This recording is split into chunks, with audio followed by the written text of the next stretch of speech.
Sarah Bailey, and I'm a sales rep with Athens Paper, Packaging, and Wide Format out of the Atlanta branch. We service the Mid-South, and our headquarters is in Nashville, Tennessee. I've been a sales rep at Athens for 4 years and started out in sales development and customer service. I started into the graphics and print industry through Clemson's graphic communications program, which was my major, and it specialized in printing, packaging, and graphic communications. I am Arika Stoecker. I am a sales representative with Case Paper Company.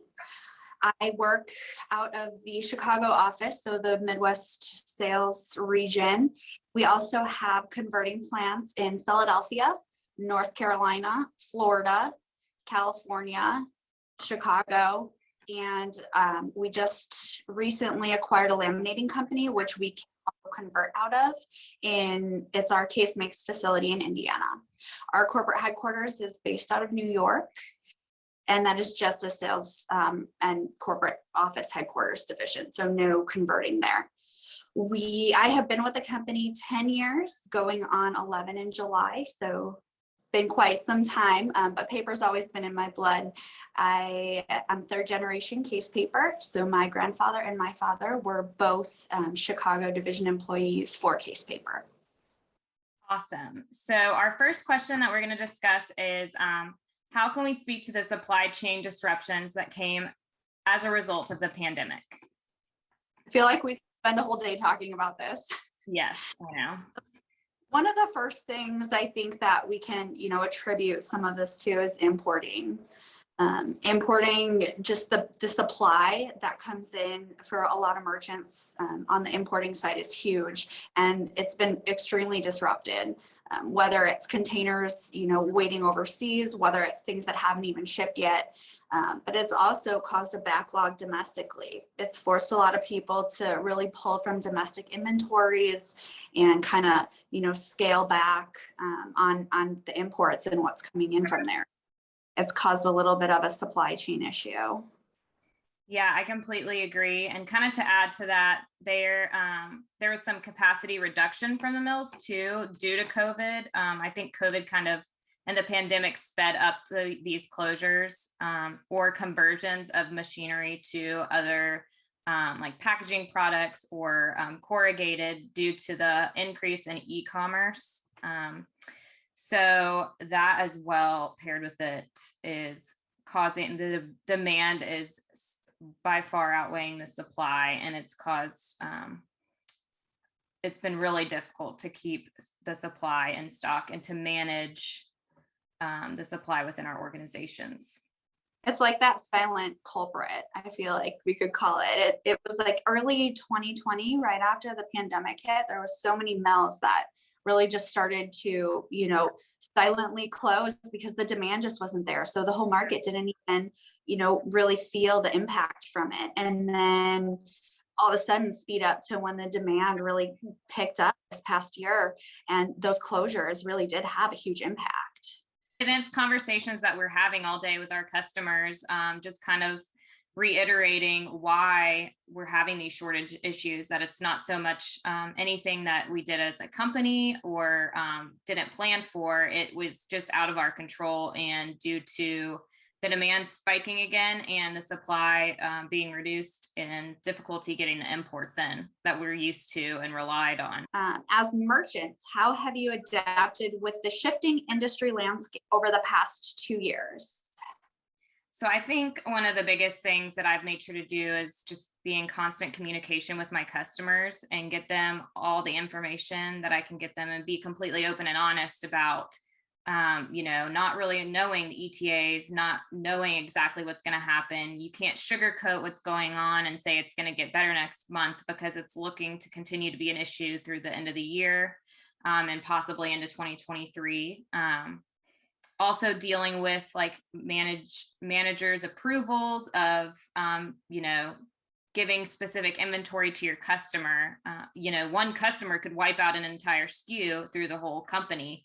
And so managing that, getting approvals, looking at what we have coming in, checking with other branches to see if we can borrow from their inventory, which we used to not have to get approval necessarily on that, depending on the item. So it just adds a lot more time. So you just have to, do time management.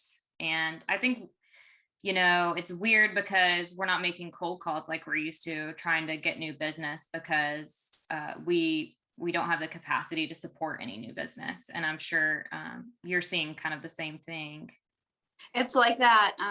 It's like every company, and I feel like you can attribute this to more even outside. We've had to make that virtual shift. Right. So, a lot of virtual meetings, everything, the pandemic hit and everything went virtual. So that was a huge shift that a lot of us saw. And instead of having these, maybe a happy hour dinner, you had to kind of get creative and do like virtual experiences. That was one thing that we really tried to do, as we made the shift. I would say another thing that we did focus on was safety, safety of our customers, safety of our employees, safety of our vendors, and really, just making sure that we protected, everyone's safety with the constant change, almost monthly with everything that was going on. And we really didn't want to hit an area where we had to shut down. So, which we're very fortunate that we didn't.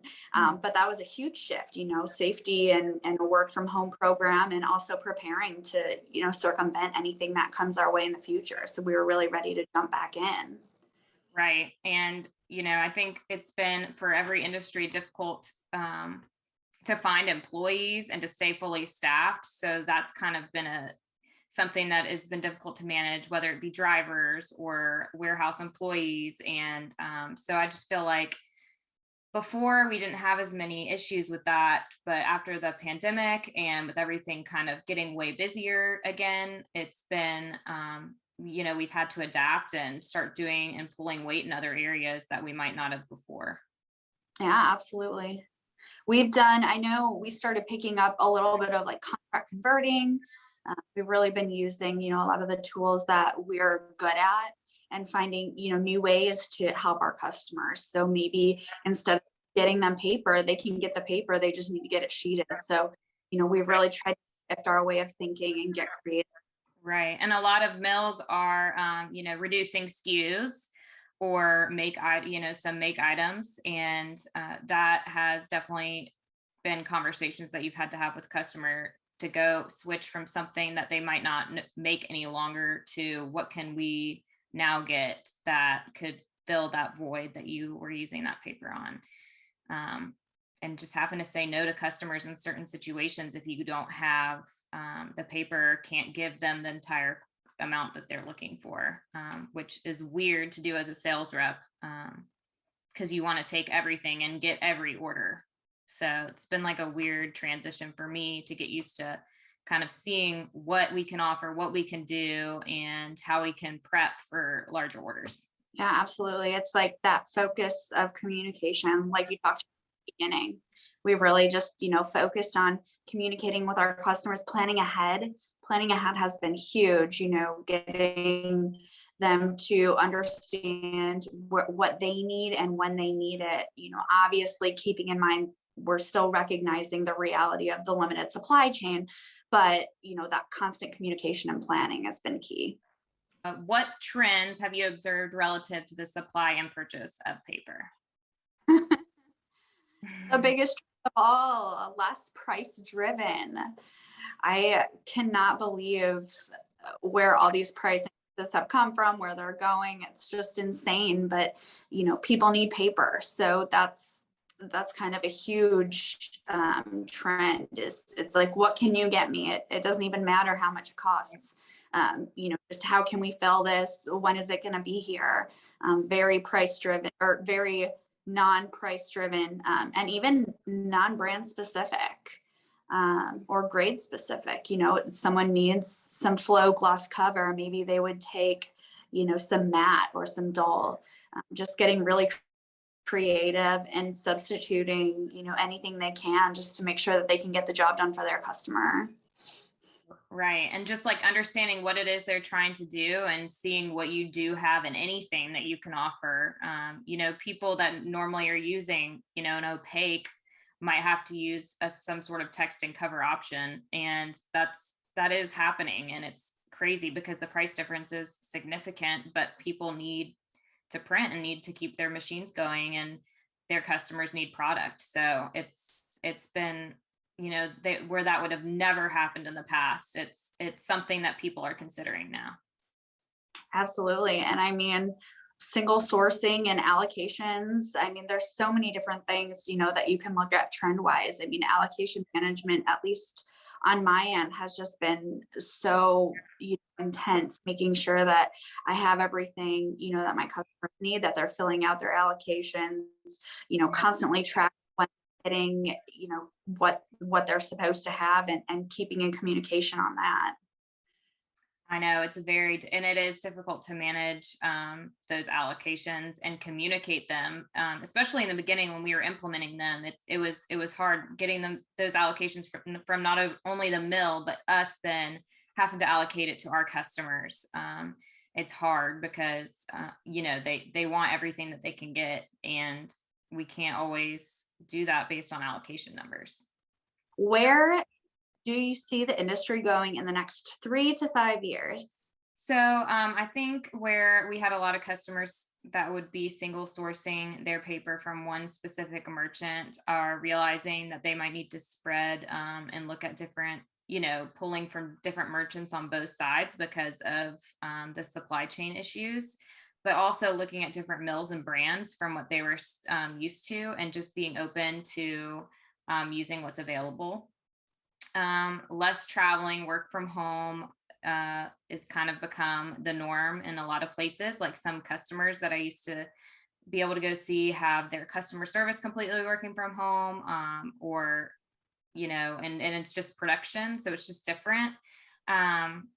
I think we're going to have to continue to get creative and find and offer solutions for different projects on paper that might not be available or that has since been discontinued. And then I think there'll be a drive to go further into packaging and wide format applications within the print industry.